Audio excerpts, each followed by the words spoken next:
Hey, what's up, guys? It's me, Parksy here, your coach of the Armada, who's bringing it back to Smash today here for DGBA Season 9, Week number 9, where your Armados are going to be taking on Ratataman, the one, the only, the man, the myth, the legend himself. And he is the coach of the Giga Impact Montreal, or the Montreal Giga Impact, whichever one you prefer. There's also some French there at the top. I'm not even going to try and read it because, yeah, there's a reason why I didn't do French A level. Yeah, GCSE, let's just say it didn't go that great. But anyway, we're going to be playing against my good friend Alan.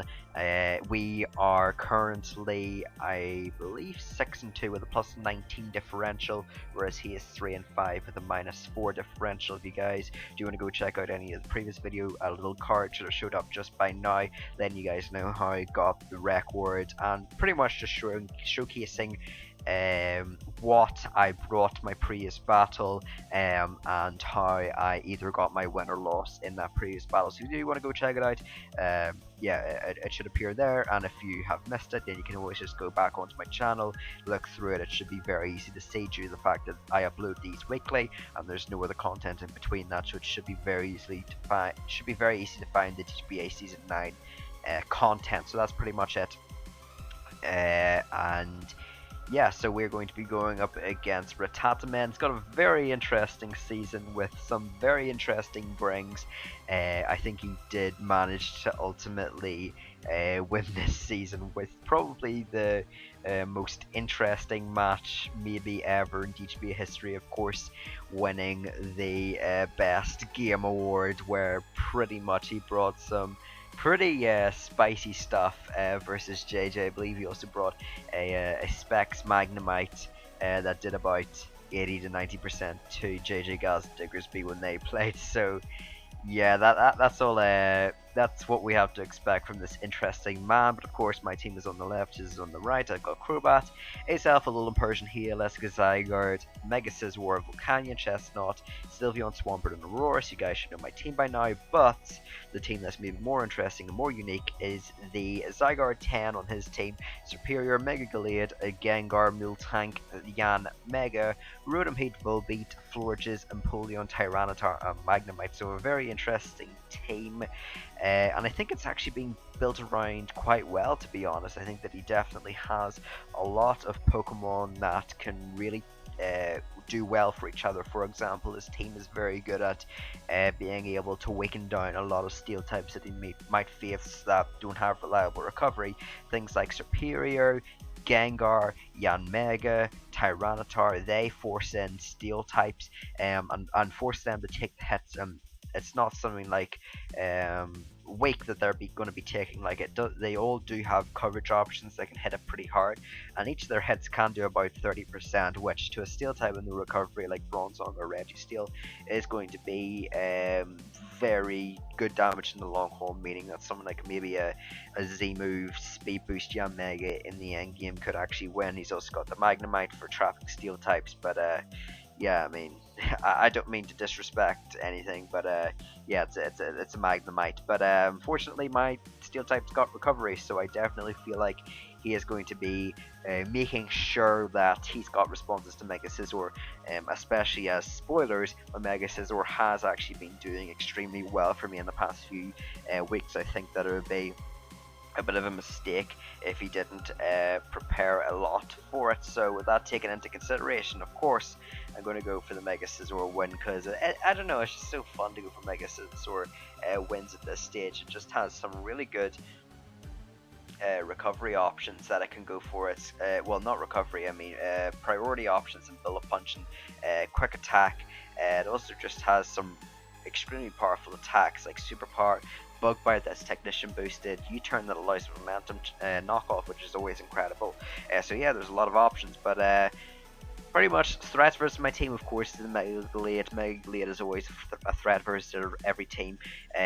In Gen 7, I believe even Gen 8, this Pokemon is borderline broken just due to its fact that it has a 110 speed stat, base 165 attack, and can be so versatile, being even a specially defensive Pokemon that can tank hits if needs be. It could be Bulk Up, it could be Swords Dance, it's got Wish, it could be Will-O-Wisp, it's got priority options, a Shadow Sneak, it can be a Stall Breaker or a Taunt. It has so much coverage, whether that be Fire Punch, Zen Headbutt, Knockoff, Leaf Blade, Close Combat, Drain Punch.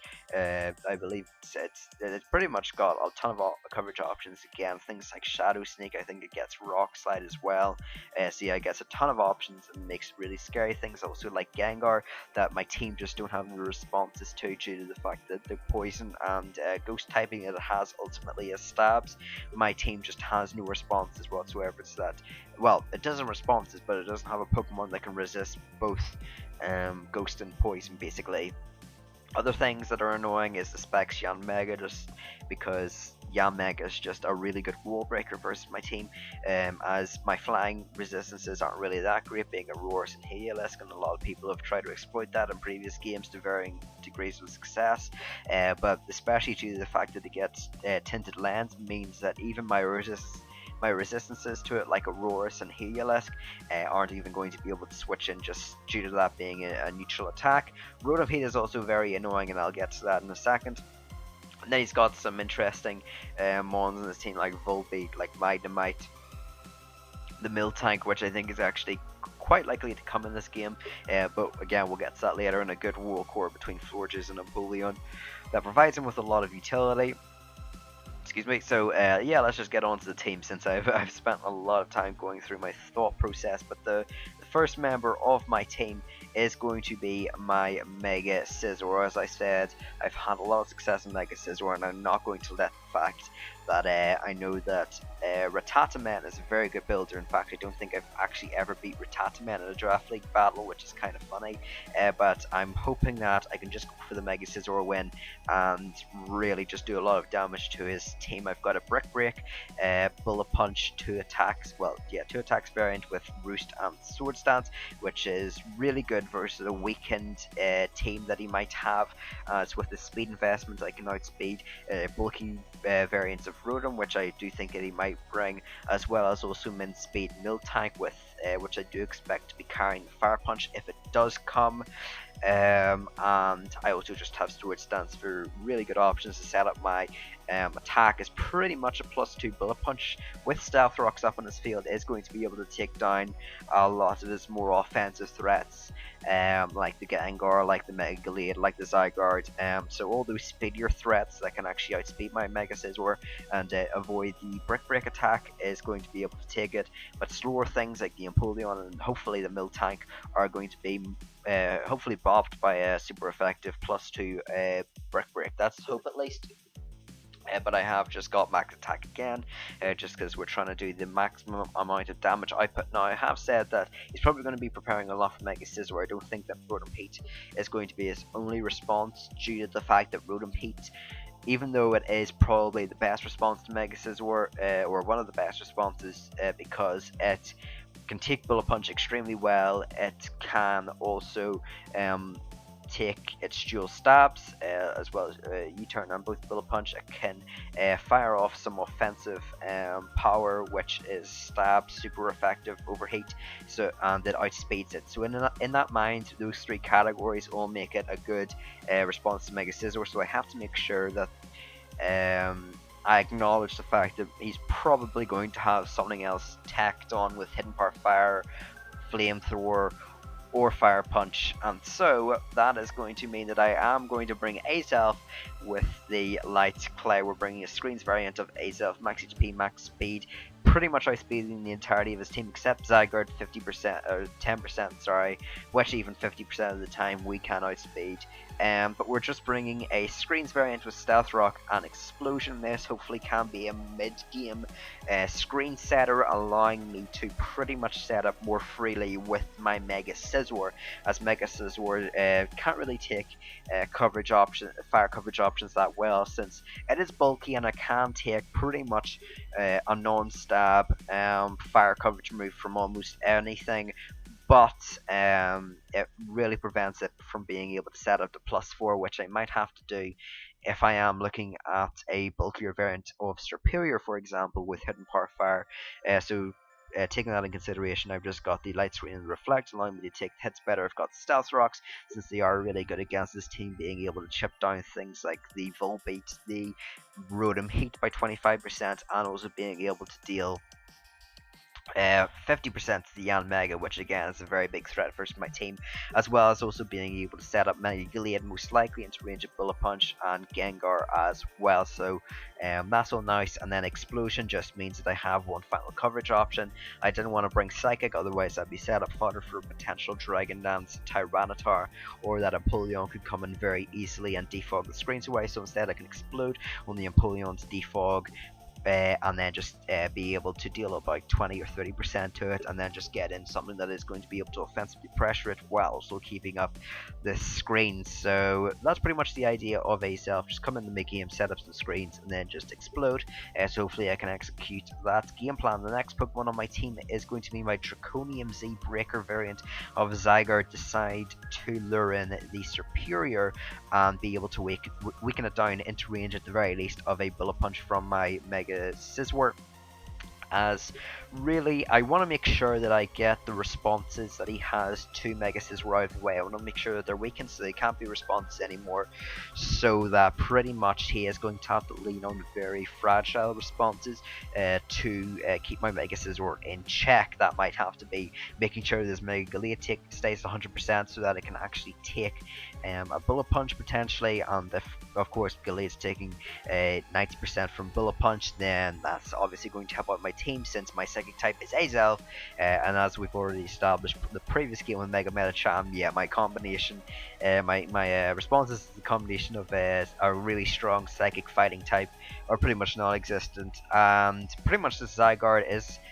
an option to be also a win con, just like the last game with my Groundinium Z variant. Draconium Z is also another good win con versus his team, since Mega Scizor can get off the damage again to break for it. Again, Mega Scizor and Zygarde are just really good at breaking for each other, and then Zygarde is just can fire off extreme speeds as well to be able to make sure that something like a Choice Band Zygarde 10 with Outrage is going to be definitely threatened. But that's pretty much it, just really bulky, enough speed to outspeed him in speed. Miltank, I believe this and my Mega Scizor have the exact same speed EV, so that allows me to see what my Mega Scizor can outspeed and what it can't, and that'll give me some very valuable information about his Pokemon. But the next Pokemon on my team is a little bit flames, okay? So I wanted to say that, I already said that I want to make sure that the Mega Scizor responses are taken care of. That means weakening them down to the point where they really just can't take any of Mega Scizor's hits, or just taking them out completely, which of course is the more attractive alternative, and is the one that I want to go for, is making sure that he just doesn't have them in their entirety, because he does have wish potential with Florges, so I do have to make sure that if they're done, then most likely they are done for sure, and that's why Stealth Orcus is so good as well, because Rotom Heat, if it gets below 25%, just can't come in. So speaking of Rotom Heat, of course is the best response to Mega Scizor, but it's also the best response to Belly Drum, Salakberry, Chestnut. This is a really fun Pokemon versus this team. Belly Drum pretty much forces him to have Rotom Heat as a response to this Pokemon, and I had to play really aggressively with this Pokemon. I have to make sure that I get it in very early, because once this Pokemon comes in early, Rotom Heat has to come in early, and pretty much a +6 Drain Punch or Rock Slide if I decide to go for it. Rock Slide, of course, being my best coverage option versus the Gengar. If I can fire it off, then Rotom's out of the game, meaning that his pretty much his best answer to my Mega Scizor is going to be down. He's going to have no other 4 times resistance to the Bullet Punch. He's going to have no other Pokemon that is going to be hitting it with a stab super effective attack. So we've got the belly drum, we've got the substitute then, and after that, that deals 75% of recoil, which is going to proc my Celeberry, giving me +1. There's also a small chance that if he doesn't bring any choice Scarfers, and if he doesn't bring the Zygarde 10% like I'm expecting, there's a small chance that I can actually sweep with this Chestnut, just due to my coverage in fighting and rock. It really depends again on the Pokemon he brings, since max defense Florges might be able to live a hit, but even then, yeah, this is pretty much just designed to be an early game breaker, allowing to deal with the Rotom Heat and then force a response from either Choice Band Extreme Sweet Zygarde, which gives me my own Zygarde, or my Mega Scizor as a switch in, or else more than likely he's going to be forced into his Scarf Gengar to revenge kill this. But if there's one defensive staple I always have on my teams, it is this beautiful thing. It is young Sylveon. Sablanova, once again, we're bringing it, and this is such a good defensive Pokemon versus this team. This really is my best response to the Yanmega, as due to my investment I can take I believe 3 Air Slashes from a Specs variant, so this is going to be my response to it, as otherwise I really just don't have any responses to Specs Yanmega, so I have to make sure that I keep this thing healthy. Otherwise Yanmega can probably sweep my team. I also think that it kinda can be likely for him to bring some sort of speed boost, Flying EMZ Air Slash variant, to try and break down my weakened team, as pretty much I don't have that many good flying resistances anywhere in my team, so we might just decide to go all out with the speed boost variant. As look, on the Sylveon set consists of Heal Bell, since again I'm trying to keep it healthy. I don't want it to be crippled a huge amount by the toxic on Napoleon or Florges or something like that. Also I want to make sure that I can keep glare off my Mega Scizor if he is carrying that on the Superior. I've just got Hyper Voice, since that's a really good stab option versus my team, and then again Wish and Protect. A Zygarde might have to take a hit from the Gengar, might have to take Shadow Ball, and if that's the case, then, well, then I'm going to have to try and get some reliable recovery into it, and that is going to be a Wish. So just a really good Pokemon defense investment, allows me to better deal with +1 Tyranitar, since it could also be a scary Dragon Dancer in this game.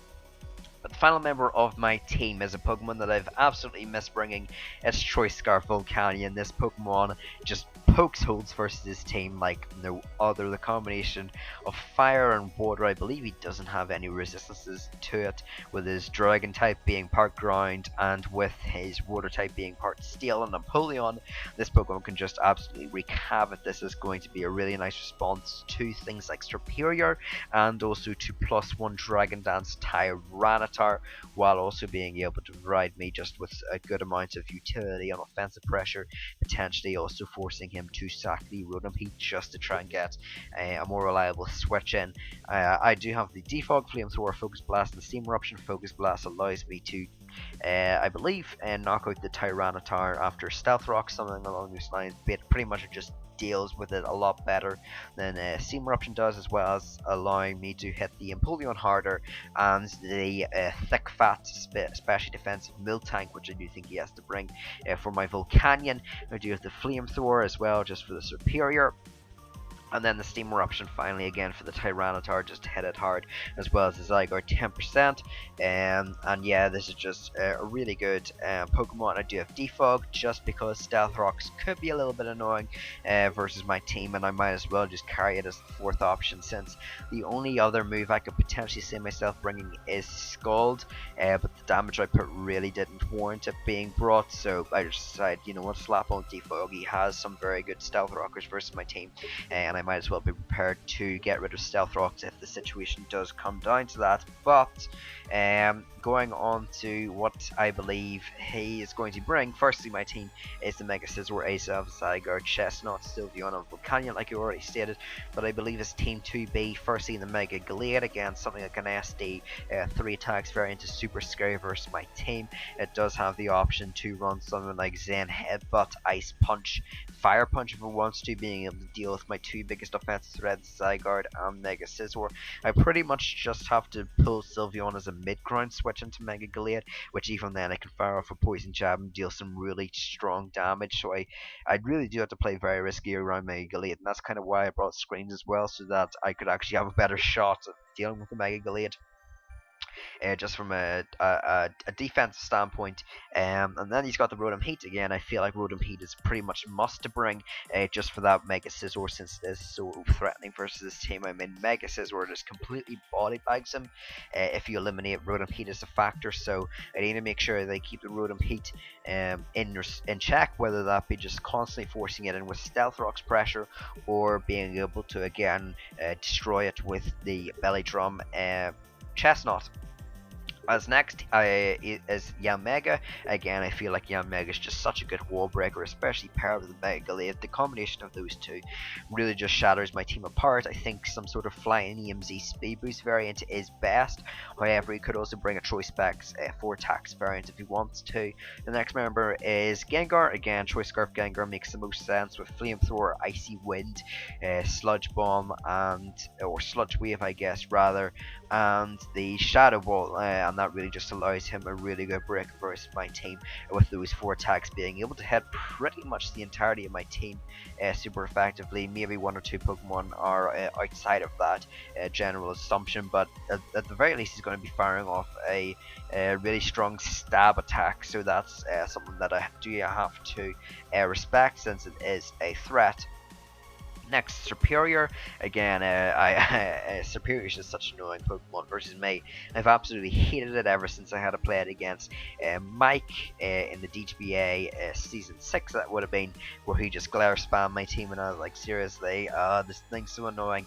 So yeah, it's speedy, it's got Leaf Storm that can up its special attack, it can be a Subseed set, it can be something like Choice Scarf if it wants to be, potentially with Hidden Power Ice, just to make sure that he really has a good response to Zygarde, although I think more likely is some sort of bulky variant with Synthesis, Hidden Power Fire, Leaf Storm, and then maybe Glare as a coverage option. Maybe it might be Subseed with Hidden Power Fire and Leaf Storm, who knows. But the final member of his team is Miltank. Again, Miltank is a really good special defensive member, allowing him to take on the Volcanion. It could actually be mixed with Fire Punch and Ice Punch, both to deal with my Mega Scizor and Zygarde. It's also a Pokemon that can just easily slap on Stealth Rocks against my team, so it can just set up Stealth Rocks. It can also be a Clark with Heal Bell. Just a very annoying bulky Pokemon that's actually pretty speedy, so I do have to take that into consideration.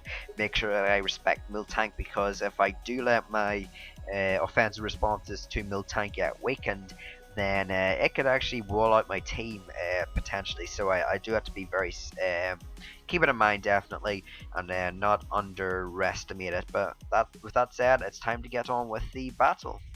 Alright guys, so we are back with the battle versus Rattataman. Very nice for him to support the channel with, of course, the sub to Parksy half meme, I guess, that's kind of going around right now, so I appreciate that, Rattataman. And if you guys haven't already, please do make sure to subscribe. Again, I put a lot of effort into these videos that range anywhere between 30 to even 50 minutes for these battle recaps. So yeah, I really appreciate a new subscription with notification bell on, of course. But looking at Rattataman's team, he's brought pretty much what I expect. 5 out of 6 of the Mons, which is pretty good because he did have a 12 Mon team after all. The only Pokemon that he didn't bring that I thought he was quite likely to bring was the Yanmega, and instead he brought the Tyranitar, which is fair enough. I do expect Tyranitar to be some sort of breaker for the Mega Gallade, since that really forces switch-ins from my Sylveon to take its hits. But looking at his team, Mega Scizor, once that Rotom Heat is out of the way, is looking incredible. I just really need up Stealth Rocks and a little bit of chip damage off on the Superior, which my Zygarde can do, if not knock it out with the Draconium Sea Dragon Dance again.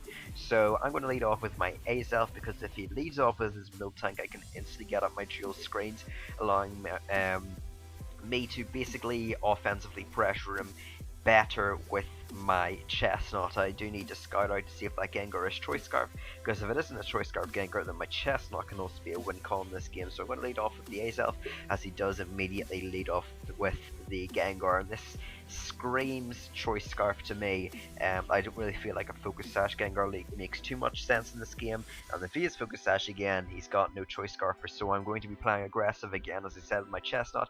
I'm going to pull the turn 1 switch out into my Chestnut, and due to my ability in Bulletproof, I am going to be able to take this Ballistic attack and be able to absorb the Shadow Ball. This is going to be giving me a free substitute as he does go out into the Rotom. Now I also made that play into Chestnut because he could have also pulled a switch into the Tyranitar as a defensive response, of course, Dark being able to take on Psychics very well. So it covered both those plays. So here's going to fire off the Overheat, but due to my substitute I am going to be able to easily take that and fire off my Belly Drum, putting me up to +6 attack and +1 speed. Now the problem is that he could switch out to the Gengar. If I go for the Dream Punch here and he goes out to Gengar, then my efforts are completely wasted, so I decided to just go for the free damage really and fire off the Rock Slide in case he pulled the double back into the Gengar. And even though I could have got the Dream Punch off and actually been a really massive threat against this team, even threatening a potential sweep, I do stand by my play because the Rotom Peak gone now means that my Mega Scizor is just 110% even more free to cause chaos versus his team. So he's going to fire off the Sludge Wave here. I bring out Chestnut to preserve it for death fodder for some of his offensive threats, like the Superior or the Mega Gallade. I know his choice locked again, so I am going to be firing off the Dragon Dance, being able to get up to +1 attack, and I decide to go for another Dragon Dance, expecting the potential substitute or more likely protect from this Superior, because I have played Protect Superiors previously that can deal with Zygardes and the Draconium Z, and that ultimately just stalled out. But in fact I went for the Glare, which is fine. I should be able to leave a Leaf Storm on my investment, and due to that I can fire off my Draconium Z and knock this out, except of course I'm Parksy. I get hacked once again by the man himself, Rattataman. So yeah, you've got it on record here. Rattataman is hacking somebody, so he's going to basically, I'm going to fire off the Extreme Speed and I'm going to get paralyzed, and he's going to fire off the Leaf Storm miss. So that turn kind of cancels itself out. I'm going to fire off an Extreme Speed here, which at least puts the Superior into range of +2 Bullet Punch, which is nice. But still the fact remains that I should have actually been able to knock out this Superior. So that's annoying, as I am going to have to be forced to revenge kill him here with my Volcanion, as the Superior is looking to be quite a threat versus my team, especially if it has Hidden Power Fire as a coverage move. So I'm going to go out into my Volcanion, and I am going to fire off the Flamethrower. Unfortunately, he does give me the Superior. I am going to be able to knock it out and bring it down to a 5-4 game, as here he's going to obviously bring in the Tyranitar, as he knows that the only way I can outspeed the Superior is with a Choice locked, most importantly Choice Scarf locked Volcanion, so he is going to easily take that with Sand Up and his Rock typing. I'm going to be forced here to sack off my Chestnut, as I more than likely expect him to fire off the Dragon Dance here. He could have set up Stealth Rocks, and if he did, then there's more than a chance that I can outspeed him and then potentially get up some nice damage. But here he's just going to reveal the Dragon Dance, and I'm just going to let him kill my Chestnut, as he does reveal the Fire Punch, which can actually OHKO my Mega Scizor depending on his set, so I do have to really take that in consideration, because this Tyranitar can be a huge menace. Of course I'm going to revenge kill this thing with pretty much the only thing on my team that can outspeed +1 Tyranitar. That's my Volcanion, as I need to get it into range of my Mega Scizor's Bullet Punch. So here I'm going to fire off a Steam Eruption, and I'm going to be able to knock him down about 67%, which is really nice. Again, that is Bullet Punch range, and pretty much the entirety of his team now is in range of +2 Mega Scizor. The only problem is I need Stealth Rocks up for that Gallade, but even if I do get Screens up, then Close Combat's only doing about 35%. So here he is going to get up another Dragon Dance, and I'm just going to get completely mollywopped by his Rock Inium Z, Stone Edge I believe, and yeah, my Volcanion is just going to get completely dropped in this game, so it's going to go down. But fortunately Volcanion did this job, being able to take care of the Superior and weaken this Tyranitar. Here I am going to be able to bring in my Scizor for the trade and bring this down to a 3-3 game, as he's pretty much forced to sack off this Tyranitar, as it can only really respond to my Azelf, but he doesn't know if I have coverage for this Tyranitar.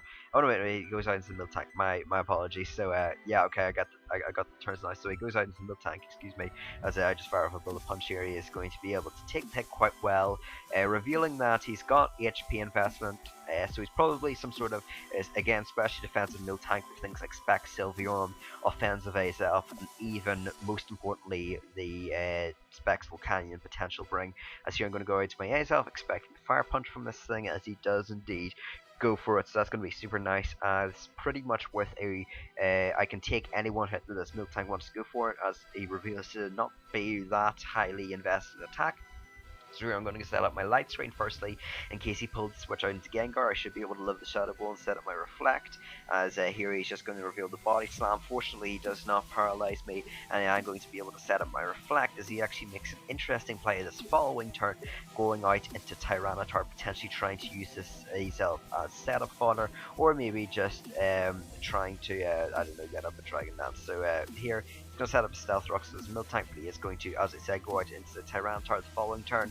But fortunately, this does give me Stealth Rocks, as even if he did stay in and go for the Body Slam, I would be able to live the hit, and I'd be able to get my Stealth Rocks and then explode on the Milk Tank, and that would be all very nice. As he's just going to go out into the Tyranitar, and the likelihood is this thing lives an explosion from my A-Self, which is nice because I do want to use it as setup fodder for my Mega Scizor. So here I'm just going to go and explode on this Tyranitar, and if it lives, then I'm pretty much set. And even if it doesn't, with the screens up, I should be alright, as here he is actually going to live on a very small slither of health. But he lives nonetheless, as here I believe he just fires off a Stone Edge, as this is going to allow me to switch into my Mega Scizor, as with the Stealth Rocks up, this Gallade is more than likely going to be in Bullet Punch range, as here due to the fact that that screens up, you're going to see that this Tyranitar's Fire Punch is only going to be doing 50% to my Mega Scizor, which is again a lot better than the 100% it would have done previously. So here's going to fire off. We're alright. He doesn't burn me, which is incredible. And now, due to me knowing that this Milk Tank probably doesn't have that much speed investment, I should be able to brick that as well. So here I'm going to fire off the Bullet Punch and knock out the Tyranitar, and that is going to be super nice for my Mega Scizor, getting another kill again on the MVP list, as I believe it's around. Previously, I'd actually managed to start getting on the lower rungs of the kill leaders list, as it's going to come the Milk Tank. Again, I'm pretty confident that this is a special defensive set, so I can just fire off a brick here, and that is just going to be able to decimate that Milk Tank, which is very nice. So yeah, it wasn't running that much speed investment like I expected. So here's going to bring on the Gallade. It's really a damage roll, but even if he does live, close combat doesn't knock me out, and needs to be close combat into well, even Shadow Sneak wouldn't. Well, yeah, we need to be close combat into Shadow Sneak. And he needs to have a lot of attack investment to do that, but here you're going to see it doesn't really matter. I get the Bullet Punch roll, and I'm going to be able to knock him out. I believe it was about a 50 or 60% chance to knock him out, so that didn't really matter too much, as here he's going to be able to send out his final Pokemon, which is the Choice Scarf Gengar. That isn't really going to matter. I'm going to fire off a Bullet Punch, and your Armandas are going to be 7-2 with a plus 21 differential. Despite the hacks, we managed to come through strong, and yeah, we managed to finish up this game strong. This is the penultimate game in the regular season. There's one more game after this versus Agronaut that I believe has been doing alright. I believe he's at round 4 and 5, something like that. So that's definitely going to be a interesting match. But yeah, that's pretty much it. For today. Question of the day: what is your preferred play style? Is it hyper offense? Is it bulky bounce? Is it bounce? Is it stall?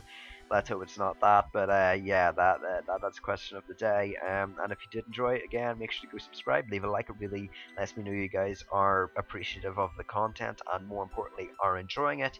And these videos are generally a hassle to, well, not a hassle I guess, but they do require a lot of effort to produce, due to the fact that I do need to designate a lot of time to actually making sure that I can go over the replay and remember it again. I slipped up once then during the recap, but I do generally have to look over the replay about 3 or 4 times, while also picking out music, making sure that everything's recording alright, making sure my microphone's okay, my laptop's okay, and my environment's okay. There's no hammering or whatever going on anywhere around the building as well, so have to take all that in consideration. But that's pretty much it. Thank you guys for watching, and peace.